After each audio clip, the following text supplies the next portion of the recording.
The human shuttle docked at Nexus Prime with a soft click.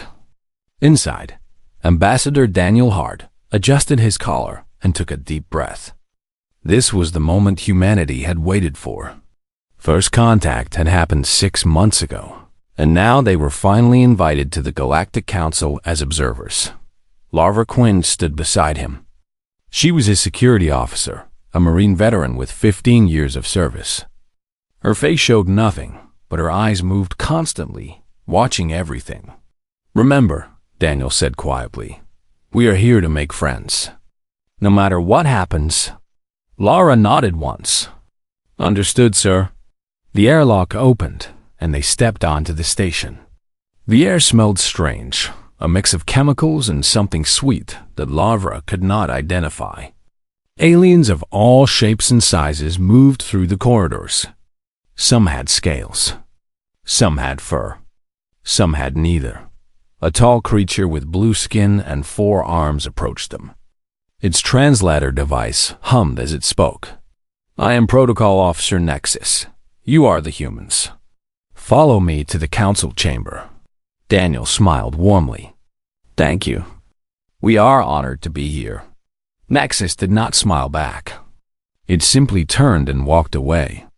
Lara and Daniel followed, along with 2 human aides who carried datapads and documents. The council chamber was massive. It was shaped like a bowl, with seats rising up on all sides. In the center was a speaking platform. Hundreds of alien delegates filled the seats, and every eye turned to watch the humans enter. Lara felt the weight of those stares. Some looked curious. Many looked amused. A few looked at them the way a person might look at an insect. High Counselor Trevax sat in the largest chair at the top of the chamber. He was Valorian, a species with gray skin and large black eyes. His people had been in space for 10,000 years. To him, humans were newborns. "The representatives from Earth may take their seats," Trevax announced. His voice echoed through the chamber. Daniel led his small group to the seats marked for them. They were in the lowest row, at the very back of the chamber. The message was clear. Humans were at the bottom. The session began with routine business. Trade agreements, border disputes, resource allocation. Lara listened and learned. She noticed which species had power and which did not. She watched how they treated each other. Then Trevax raised his hand for silence. "We have a new matter today. The humans have requested full membership in the Galactic Council." He paused, and a ripple of laughter moved through the chamber. "Before we consider this request, we must review their biological profile." A holographic display appeared in the center of the chamber. It showed a human body, rotating slowly. Data scrolled beside it. "Humans," Trevax read, "have an average lifespan of 80 years. They require 8 hours of sleep every day. They must consume water constantly, or they will die within 3 days. Their skin has no natural armor. They have no claws, no venom, and no special senses." More laughter filled the chamber. Daniel kept his face calm, but Lara saw his jaw tighten. "Their homeworld," Trevax continued, "is a stable Class 4 planet. Moderate temperature, abundant water, low radiation. In other words, a paradise world." Ambassador Silas of the Kurith Dominion stood up. He was an insectoid creature with sharp mandibles and cold compound eyes. His species was known for their cruelty. "High Counselor," Silas said, "I must ask why we are even considering this. These creatures are clearly prey species. They evolved on a soft world with no challenges. What could they possibly offer the galaxy?" The laughter grew louder. Some delegates did not even try to hide their mockery. One of them made a gesture that needed no translation. It meant weakness. Daniel Hart rose from his seat. The chamber slowly grew quiet. "High Counselor, honored delegates," he said, his voice steady. "We understand that we are new to the galactic community. We understand that we must prove ourselves. But I would ask that you not judge us by data alone. Numbers do not tell the whole story of what a species is. Trevax tilted his head.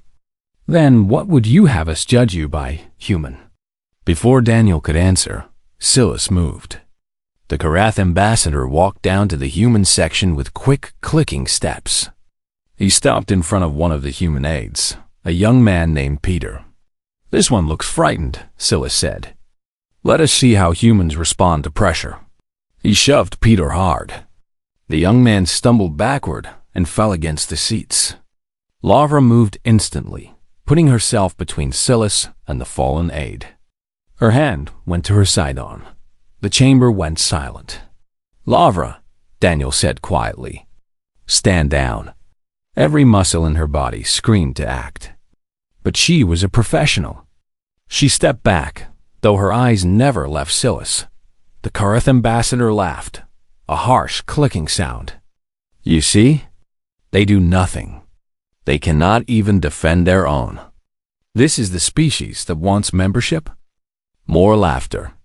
More mockery. Daniel helped Peter to his feet and said nothing. There was nothing to say. Not yet. Trevax waved his hand dismissively. "The humans will remain as observers for now. They are assigned quarters in Section 12. This session is concluded." Section 12 was the lowest part of the station. It was where they put species that did not matter. As the humans left the chamber, Lavra noticed something. A group of aliens in dark armor stood near the exit. They were Dreth, a reptilian species known as mercenaries. They watched the humans leave with cold, calculating eyes. Lavra filed that information away. Something was wrong on this station. She could feel it. That night, in their small quarters, Daniel sat alone in the dark. "They do not know," Lavra said from the doorway. "Know what? What we really are." She stepped inside and closed the door. They looked at numbers on a screen. They think Earth is a paradise. They have no idea. Daniel looked at her. "And what are we, Lara?" She did not smile. "We are what happens when a planet tries to kill everything on it for 4 billion years. We are survivors. We are Deathworlders. And sooner or later, they are going to find that out." In the darkness, Daniel nodded slowly. "I hope it does not come to that," he said. But somewhere deep in the station, plans were already in motion. And very soon, the galaxy would learn exactly what humanity was made of. The explosion shook the entire station. Lavra was in the corridor outside the human quarters when it happened. The floor jumped beneath her feet, and the lights flickered red. Alarm screamed through the speakers. She pressed herself against the wall and listened. More explosions followed. 3, 4, 5. They were coming from different parts of the station. This was not an accident. This was an attack. Her communicator crackled. Daniel's voice came through, broken by static. "Lavra, the council chamber is under attack. Armed soldiers. They have taken hostages. I am trapped inside. Hold on, sir. I am coming." She moved fast through the corridors. Alien civilians ran past her in panic, screaming in languages she did not understand. Bodies lay on the floor. Some were dead. Some were dying. Lavra kept moving. In the lower decks. Kevin Shaw heard the explosions too. He was an engineer, one of the few humans working on the station. He had been repairing a power conduit when everything went wrong. He crawled out from the maintenance shaft and looked around. Smoke filled the corridor. Emergency lights painted everything red. A group of aliens huddled nearby. They were Valorian workers, their gray faces twisted with fear. "What is happening?" One of them asked Kevin. "Attack," he said simply. "Follow me. We need to find a safe place." The workers hesitated. This was just a human. What could he know about survival? Another explosion rocked the station. The workers followed Kevin. In the council chamber, chaos ruled. The Dreth mercenaries had struck fast and hard. They wore black armor and carried plasma rifles. Their leader, Commander Varth, stood in the center of the room with his weapon raised. "Everyone will stay calm," Varth announced. His reptilian face showed no emotion. "You are now hostages of the Dreth Liberation Front. If our demands are met, you will live. If not, you will die. It is very simple." High Counselor Trevax lay on the floor with 3 other council members. Blood ran from a cut on his head. His guards were dead, killed in the first seconds of the attack. Daniel Hart knelt beside a wounded Valorian delegate, pressing his jacket against the wound to stop the bleeding. "You," Varth pointed at him. "Human, step away from that one." Daniel looked up calmly. "He will die if I move. The bleeding is too heavy." Varth studied the human for a moment. There was something strange about this one. He showed no fear. "Then let him die. He is nothing." "No one is nothing," Daniel replied quietly. He did not move. Varth raised his weapon, but then stopped. Dead hostages had no value. He turned away and began organizing his soldiers. Outside the chamber, Lavra reached the main corridor leading to the council room. She stopped at the corner and looked. 12 Dreth soldiers guarded the entrance. They had set up barricades and positioned heavy weapons. Getting through the front was impossible. She pulled back and thought. The ventilation system. Every station had one. If she could find access, she could move through the station unseen. She found a maintenance hatch 2 corridors away. It was small, barely wide enough for a human. Perfect. She climbed inside and started crawling. Back in the lower decks, Kevin had gathered a group of 17 survivors. They were a mix of species, all terrified and looking to him for guidance. "We need to reach the communication center," Kevin said. "If we can send a distress signal, help will come." "The Dreth control the communication center," a Karath worker said. His voice was bitter. "We cannot fight them. We are not soldiers." Kevin looked at the group. He saw engineers, clerks, and maintenance workers. None of them were fighters. Neither was he. "We do not need to fight," he said. "We need to think. I know this station. I know every wire and every pipe. There are other ways to send signals." He began drawing a map on the floor with his finger. The aliens watched, confused but hopeful. In the medical bay, Dr. Megan Cross faced her own crisis. The bay was full of wounded from the initial attack. Aliens of every species lay on beds and on the floor, crying out in pain. The Dreth had ignored the medical bay. Sick and wounded hostages were not useful to them. Megan moved from patient to patient, doing what she could. She had limited supplies and no help. Her hands were already covered in blood that was not her own. A Valorian nurse approached her. "Doctor, I do not understand. How are you still working? You have not stopped for hours."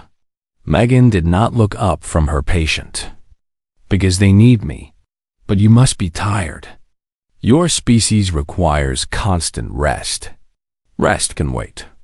"They cannot." The nurse watched in silence as the human continued her work. There was something disturbing about it. Something relentless. In the ventilation shaft, Lavra moved through darkness. The shaft was hot and filled with strange fumes. Some sections leaked gas that burned her eyes. She kept moving. She reached a junction and stopped. Voices below. Dreth soldiers, 2 of them, guarding an inner corridor. She waited. Minutes passed. An hour. The soldiers talked and laughed. They were confident. Why not? They had taken the most powerful station in the galaxy with barely a fight. Finally, one soldier walked away to check another post. The other stood alone. Laura dropped. She landed on the soldier before he could react. Her hands found his throat. He was strong, much stronger than her. but she knew where to press and how to hold. In 30 seconds, he stopped moving. She took his weapon and his communicator. Then she kept moving. Commander Vorath received a report from his soldiers.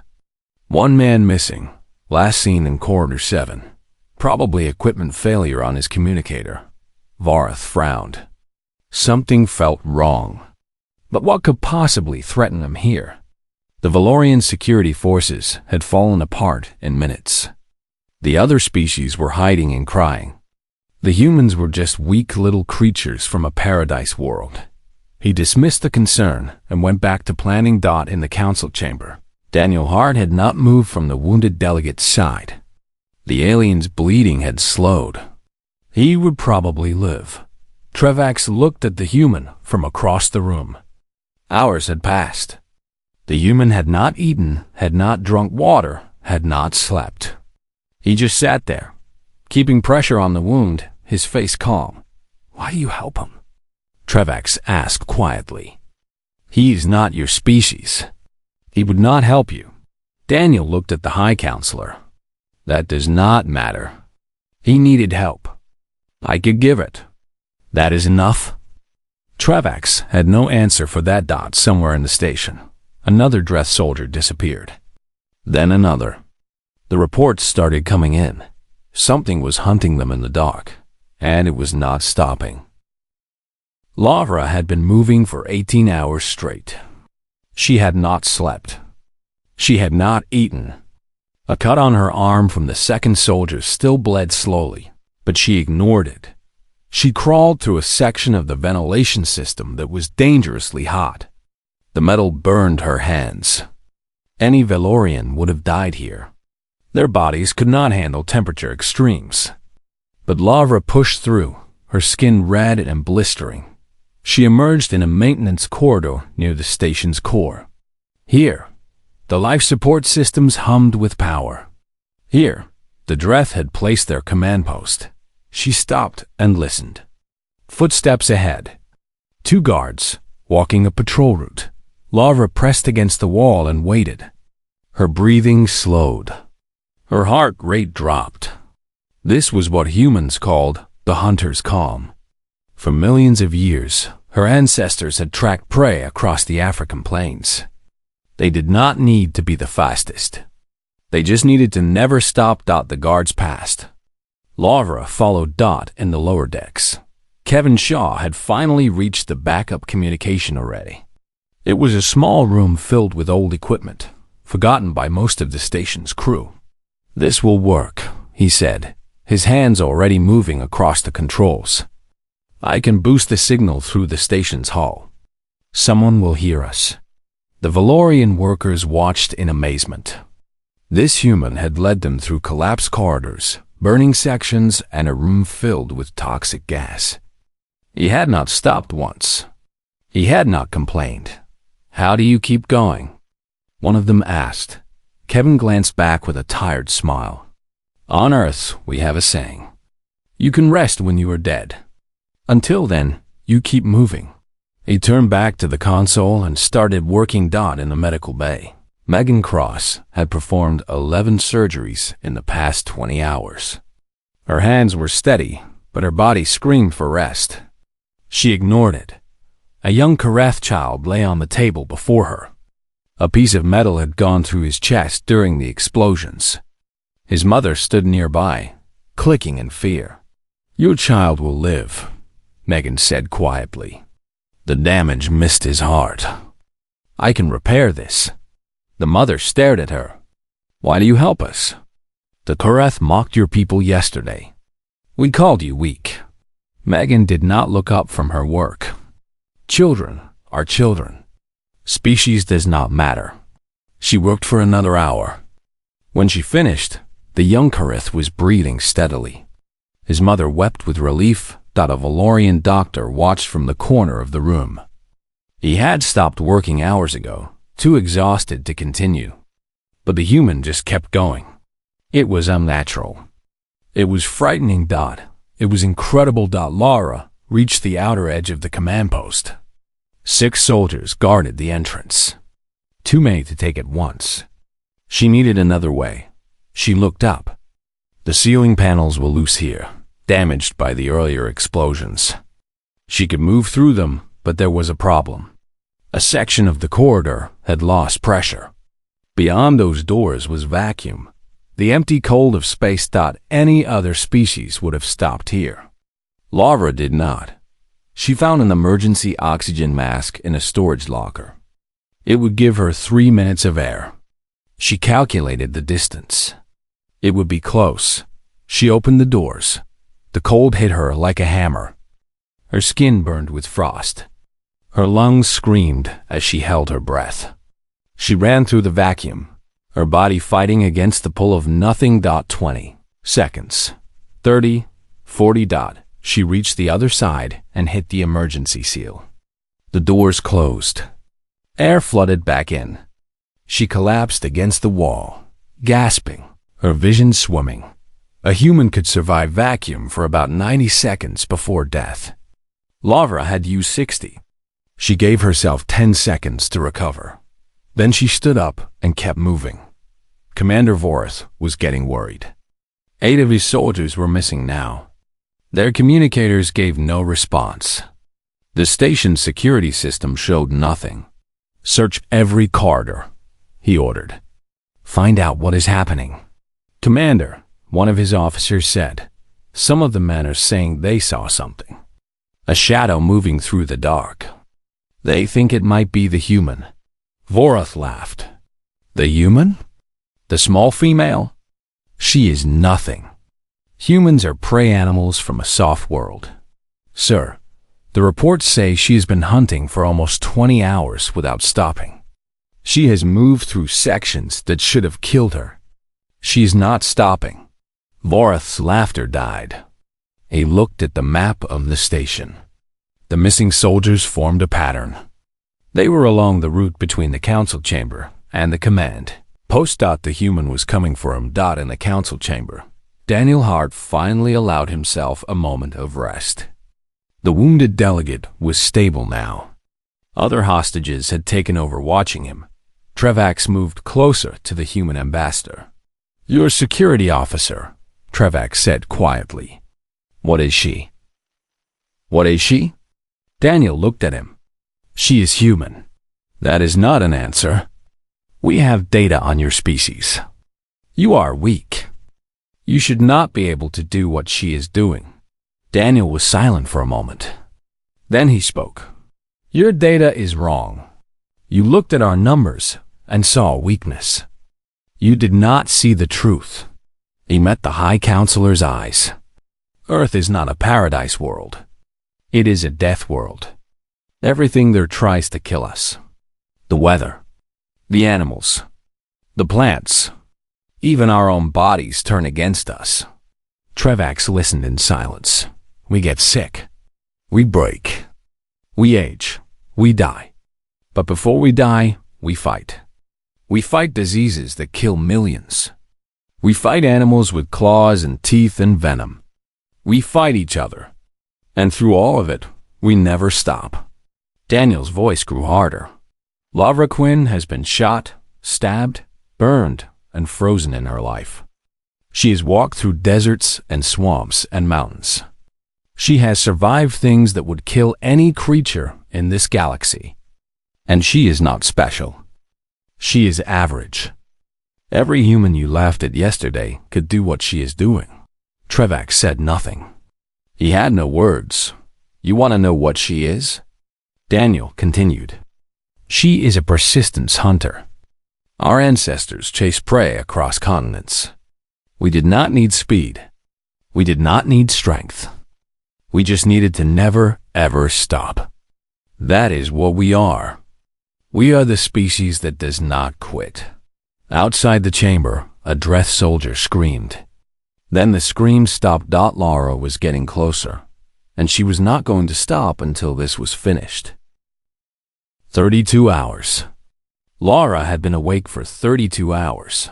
Her body was a map of injuries. Burns on her hands from the hot corridors. Frostbite marks on her arms from the vacuum section. A deep cut across her shoulder from a Dreth blade. Bruises everywhere. She felt all of it. And she kept moving. The command post was just ahead. She had taken 14 soldiers on her way here. Some she had killed. Some she had just knocked out. It did not matter. What mattered was the mission. Kevin's voice came through the communicator she had taken from the first soldier. "Lavra, I got the signal out. Help is coming, but it will take hours. The nearest fleet is too far away. Then I finish this before they get here," Lavra replied. "There are still 20 soldiers in the command post. And the commander. You cannot fight them all." Lavra checked her weapon. "Half charge remaining. I do not need to fight them all. I just need to get to Vorath." She cut the communication and moved forward. In the lower decks, Kevin had done more than send a signal. He'd been studying the station systems for hours. Now he had an idea. "I can cut power to the command post," he told the survivors gathered around him. "It will only last a few minutes before backup systems kick in. But it will create chaos." A Valorian worker shook his head. "How does that help? We're still trapped down here." Kevin smiled grimly. "It helps because Laura is not trapped. She just needs a few minutes of darkness." He looked at the group. They were tired and scared, but something had changed. They had watched Kevin work without stopping. They had seen what a human could do. "I need volunteers," Kevin said. "We are going to create a distraction. Make noise. Draw some soldiers away from the command post. Give Laura her opening." No one moved at first. Then the Valorian who had questioned him stepped forward. "I will help," he said. "You have earned that much." Others followed. Within minutes, Kevin had a team. In the council chamber. Daniel Hart sensed the moment approaching. He could not explain how. He just knew. He quietly moved among the hostages, speaking in whispers. The alien delegates looked at him with confusion and fear. But something in his calm voice made them listen. "When the moment comes," Daniel said, "we move together. Not to fight. Just to create chaos. Rush in different directions. Make the guards choose targets." "They will shoot us," Travax whispered. "Some of us, maybe. But not all. And in that confusion, Lavra will have her chance." Travax stared at the human. "You are asking us to risk death. I am asking you to fight back. To refuse to be victims." Daniel's eyes were steady. "On Earth, we have a saying. It is better to die on your feet than live on your knees." The High Counselor was silent for a long moment. Then he nodded slowly. "Tell me what to do." The lights went out. Kevin had done it. The entire command post section fell into darkness. Emergency lights flickered, but provided almost nothing. Laura moved. She was through the first door before the guards knew what was happening. In the darkness, she was invisible. Her eyes had been adjusting for hours. She could see shadows where the Dreth saw nothing. 2 guards fell before they could raise their weapons. A third managed to fire, but she was already moving. The plasma bolt burned past her head. She kept advancing. Commander Vorath heard the shooting and grabbed his weapon. "Lights! Get me lights now." "Sir, the power systems are offline. Someone sabotaged them. Then use flashlights, you fools." His soldiers fumbled in the darkness. Beams of light cut through the black. But every time they pointed somewhere, the human was already gone. She was not fighting like a soldier. She was hunting like a predator. Vorath saw her for the first time when she dropped a soldier right in front of him. She was covered in blood, some her own, some not. Her face was pale from exhaustion. Her hand shook slightly, but her eyes were steady and cold and absolutely determined. "What are you?" Vorath whispered. Laura straightened up. Her weapon pointed at his chest. "I am human." Vorath raised his own weapon. "You are one wounded female. I am a trained warrior. You cannot defeat me." "Maybe not," Laura admitted. "But I do not need to defeat you. I just need to keep going until I do." Vorath fired. Lavra moved. The bolt caught her in the side, burning through flesh. She stumbled, but did not fall. She charged. They collided in the darkness. Vorath was stronger, faster, better trained. He threw her against the wall. She bounced off and came back. He hit her in the face. Blood ran from her nose. She kept coming. Why won't you stop? Vorath screamed. Because I can't, Lavra replied through bloody teeth. Because on my world, stopping means dying. Because I have people counting on me. Because giving up is not something humans do. She hit him in the throat. He staggered. She hit him again. And again. In the council chamber, Daniel heard the explosion from the command post. He stood up. Now. The hostages scattered in every direction. The Dreth guards tried to stop them, but there were too many moving too fast. In the chaos, Daniel grabbed a fallen weapon and fired at the ceiling. Smoke and debris filled the air. The guards could not see. They could not aim. And then they heard the message over the station speakers. Kevin had patched it through. Attention all Dreth forces. Your commander has been captured. Your position is surrounded. Surrender now or face the consequences. It was a lie. There was no surrounding force.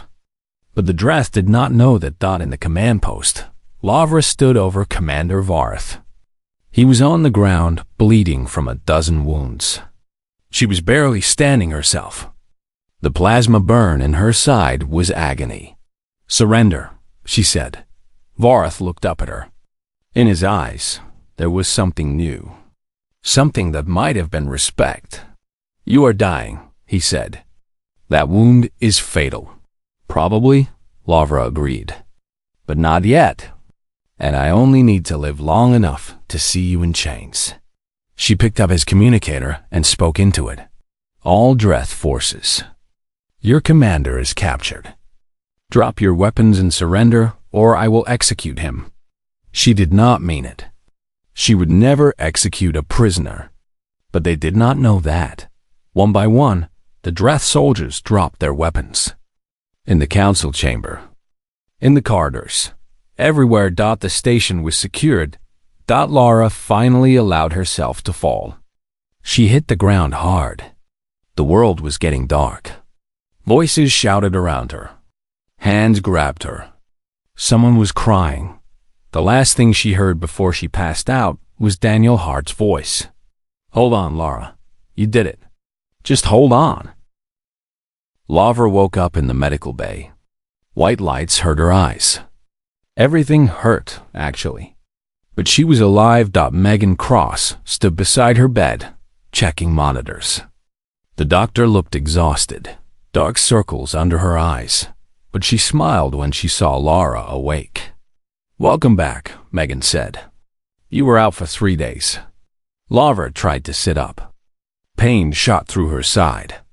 She lay back down. The hostages? All safe. The Dreth surrendered completely after you took Vorath.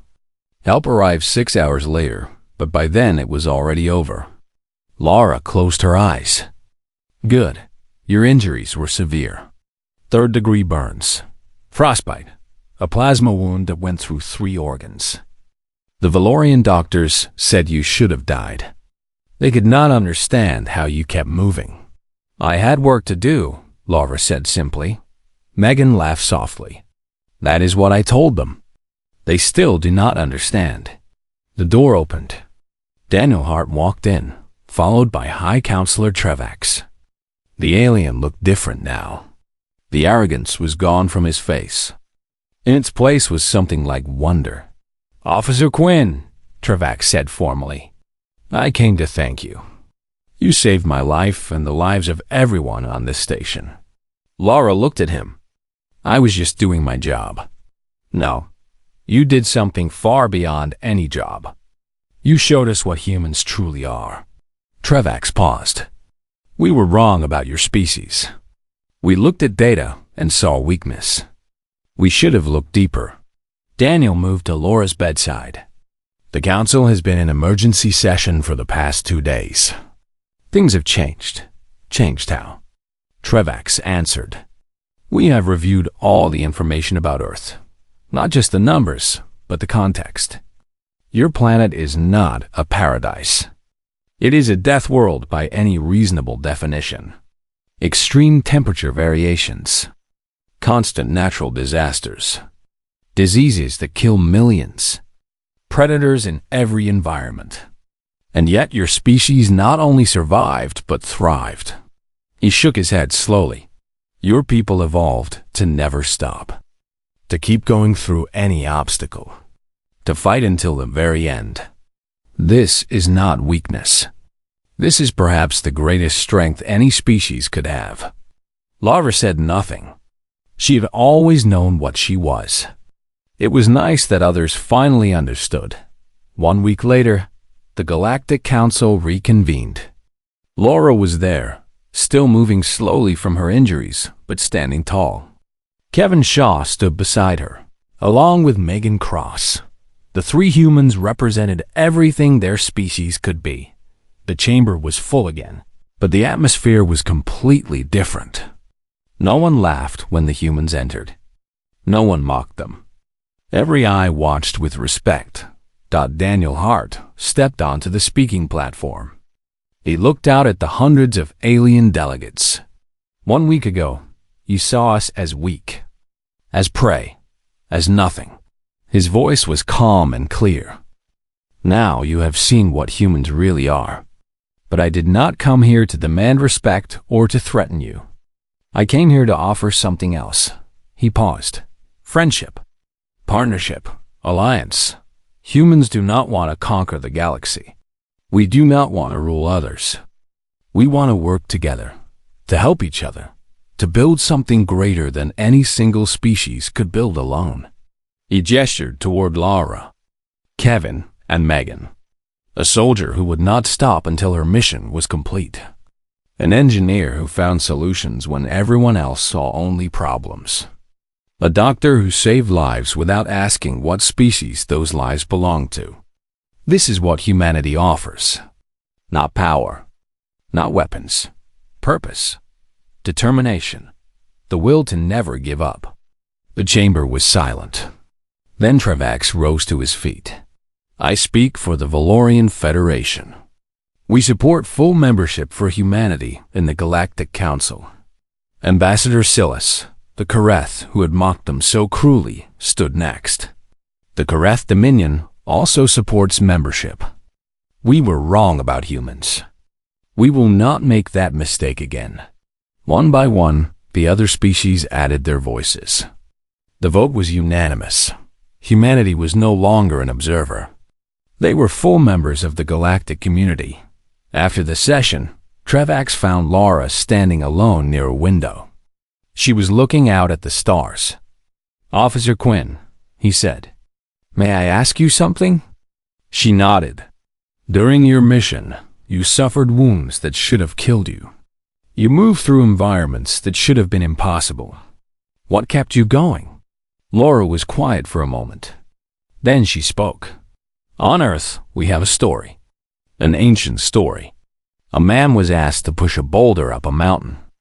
Every time he reached the top, the boulder would roll back down. And every time, he would push it up again. Forever. That sounds like torture, Trevax said. Maybe. But the point of the story is not the suffering. The point is that he kept going. He did not give up. He found meaning in the struggle itself. She looked at Trevax. That is what humans are. We know we will fail. We know we will suffer. We know we will die. And we keep going anyway. Trevax considered this for a long time. I think, he said finally, the galaxy is very lucky that your species survived to reach the stars. Laura smiled slightly. We are survivors. It is what we do. As she watched the stars, a small figure approached. It was the young Kareth child that Megan had saved. He looked up at Laura with wide eyes. Is it true? He asked. Is Earth really as dangerous as they say? Laura knelt down to his level, ignoring the pain in her side. "Yes," she said. "It is dangerous. It is harsh. It tries to kill us every day." The child looked scared. Laura put a gentle hand on his shoulder. "But it is also beautiful. It is home, and that is worth fighting for." She smiled. "Maybe someday you can visit. I will show you around." The child smiled back. His mother watched from a distance, tears in her eyes. That night, Daniel Hart found Laura still at the window. The stars burned bright and endless before them. "What happens now?" Laura asked. "Now? We have work to do. Other species are already asking for human advisors, security consultants, medical trainers, survival experts. They want to learn from us. And you think that is a good thing?" Daniel nodded.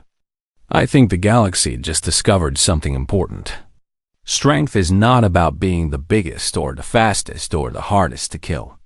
Strength is about never giving up, about choosing to help others even when it is hard, about getting back up every time you fall." He put a hand on her shoulder. "You showed them that, Laura. You showed the entire galaxy what one human can do. Imagine what all of us can do together." Laura looked out at the stars. There were so many of them, so many worlds, so many challenges waiting Dot, and for the first time in a long time, she felt something like hope. "Let them come," she said quietly. "Whatever is out there, we will face it, together." The stars kept burning. The future waited. And humanity, the impossible species from the death world called Earth, was ready. This was just the beginning.